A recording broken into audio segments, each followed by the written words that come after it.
Based in Montreal, Eric Larest had been with the Canadian Broadcasting Corporation, CBC Radio Canada, for over 35 years. As a journalist and producer, he worked for the main television news and current affairs programs within the French services. Alongside his professional career, Eric always maintained a special interest in spirituality, which he continues to cultivate. For more than 40 years he has taught the meditation and philosophy offered by the Brahma Kumari, an international organization for which he currently acts as the Canadian National Coordinator. There's a very interesting connection between my inner world and the outer world.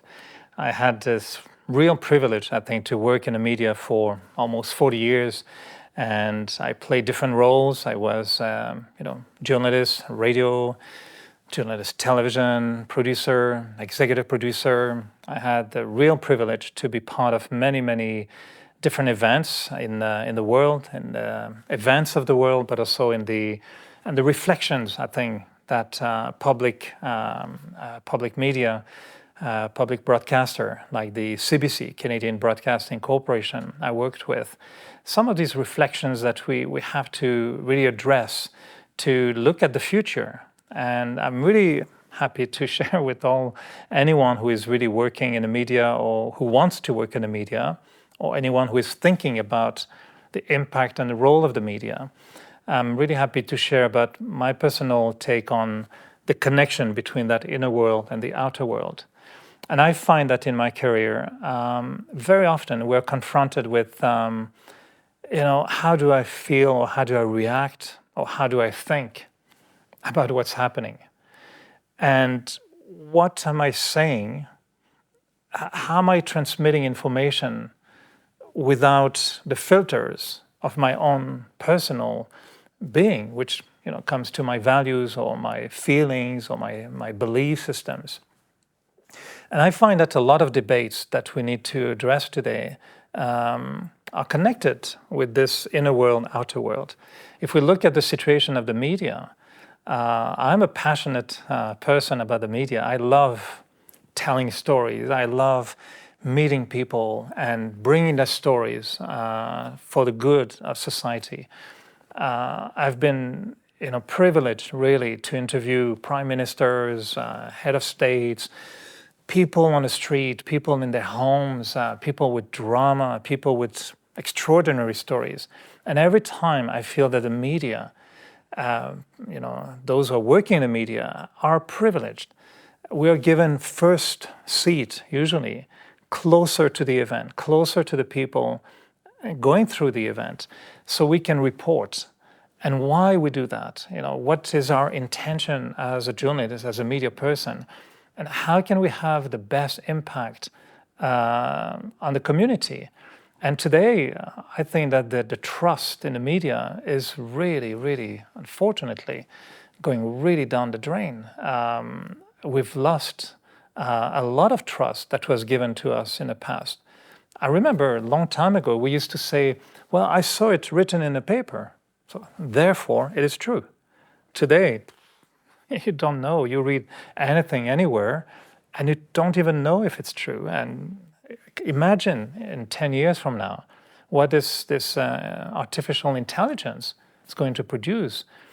Today, for me, I receive anything, in the social media, and I see a picture. My first reaction is it even true? Is it even tricked, or is it fake? Or I see a clip of our Prime Minister in Canada, and today I don't even trust that it's not somebody who manipulated, So how are we going to continue gaining the trust of people so we can be storytellers? We can be people, that the public will trust to say, tell me what's happening and tell me what I should know to make decision about the future. I know this is the basic motivation behind being a journalist, being a member of the media.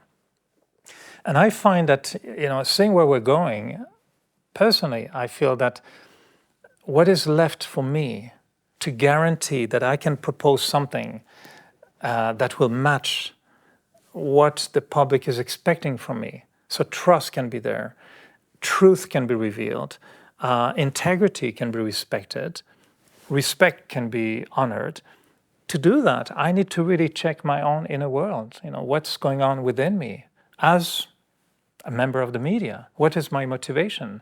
How do I do my work? How do I react? Why do I want to tell a story? Am I, running for a scoop? Am I just trying to be on air? Am I jealous because another journalist got the story and I didn't get the story?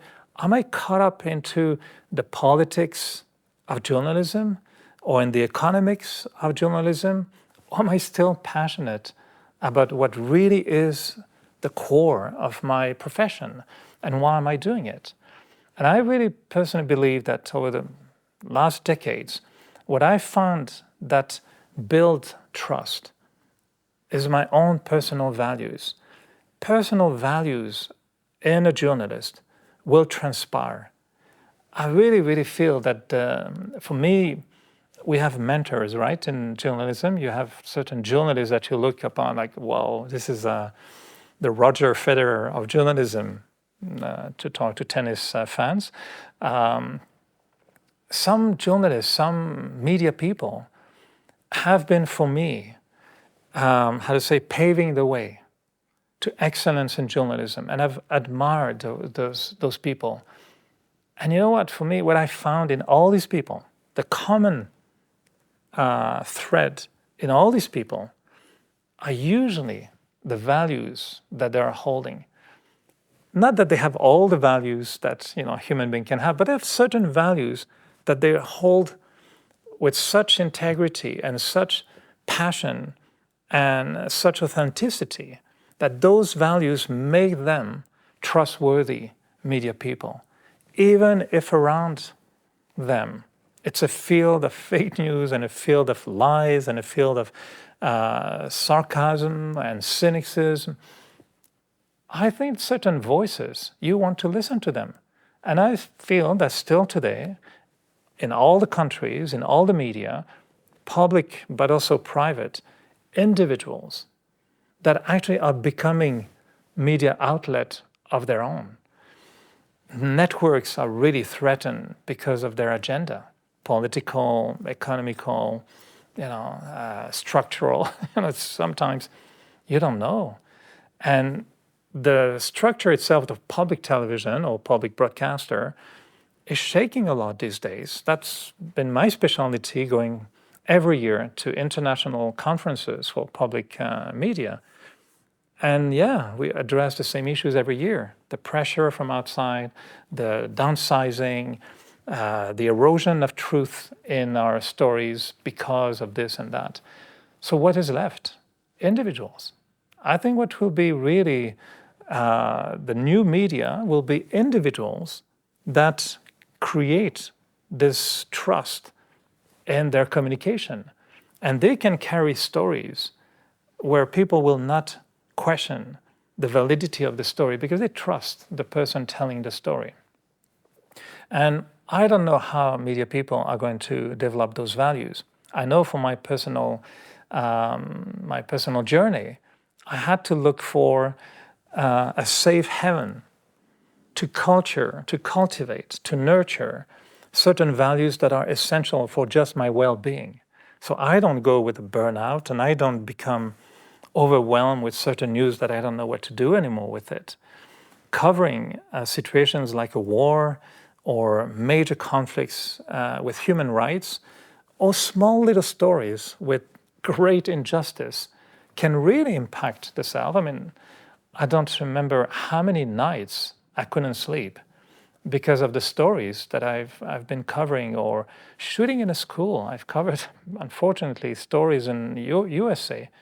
Young kids, being shot by people with mental, disabilities.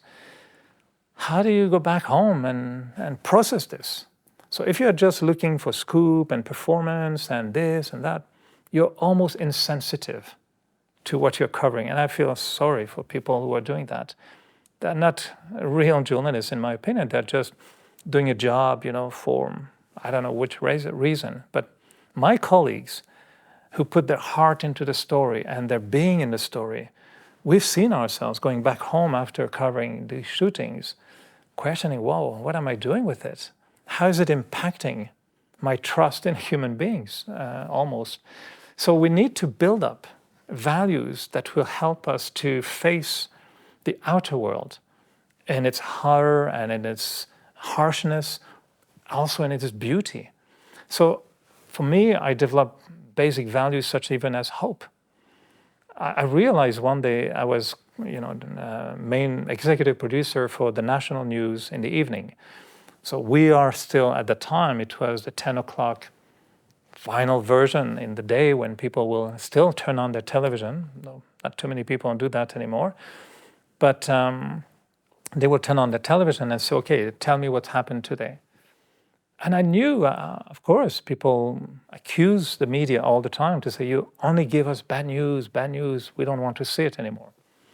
We can't deny as a media person that we are overloading society with negative information. So I used to tell my friends, we have to create hope. And they said, that's not the role of the media. I said, well, why not? So you are saying to me that I'm not depressing people. And so I'm saying I'm depressing people. It's not that it's my role, but that's what I'm doing on the basis of the editorial choice. So if I realign my editorial choice, can I nurture, depression maybe, but can I also nurture hope? So I used to joke with the main anchor of our channel in CBC in Montreal, and I used to tell her, it was a wonderful, she's still the main anchor, she's an incredible woman with incredible values and such a beautiful personality, and she's really a unique woman, and that's why she's doing what she's doing. And I used to tell her, we have to talk about hope. And I used to hammer so many times, we have to find hope. They asked me one day to do a story about the 10th anniversary of 9/11. I felt that's the last thing people want to see. Those planes hitting the towers of World Trade Center again and again and again and again. I said, let's do a story where we never show the plane hitting the towers. Let's do 9/11 without showing the ashes on people and the death and the trauma. Let's show the 9/11 10 years later, addressing hope. Where is hope in society 10 years after that event? We receive many emails by people saying, this is the only reason I watched the show. You talked about hope. But that was a personal choice. Who will decide to talk about hope or not? Who will decide to address an issue with a balanced view of catastrophic situation, potential solution? Who will make that choice?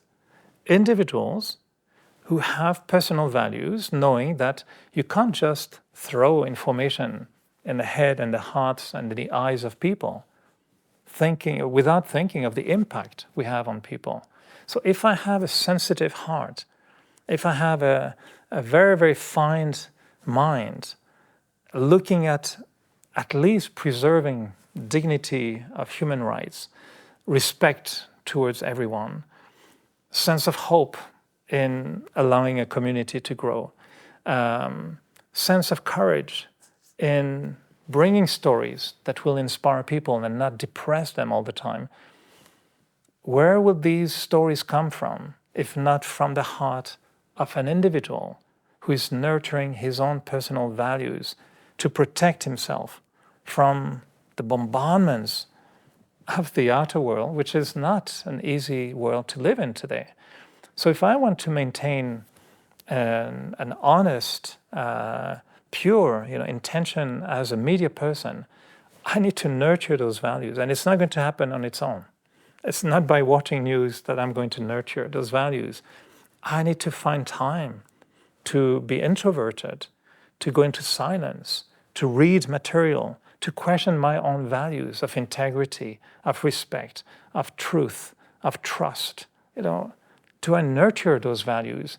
And if I don't pay attention to it, many journalists will tell me I don't have time and this is not my job and I'm doing what I need to do. People won't listen to you and they won't trust you anyway.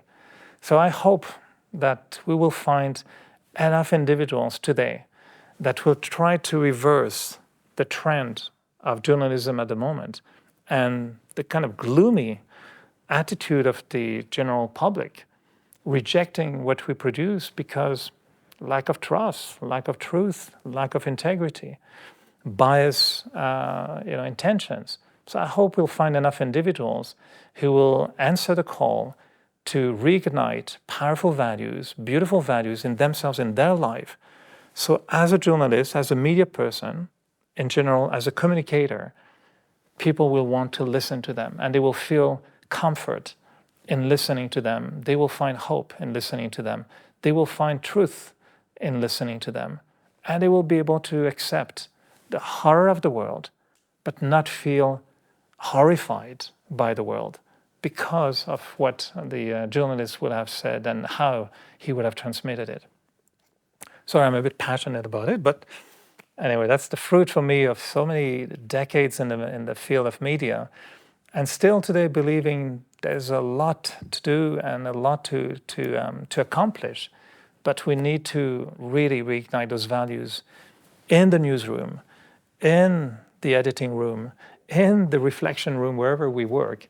So we bring those values out there and participate in creating a world with a greater understanding, because everyone will agree with one thing: change cannot happen without education, without understanding.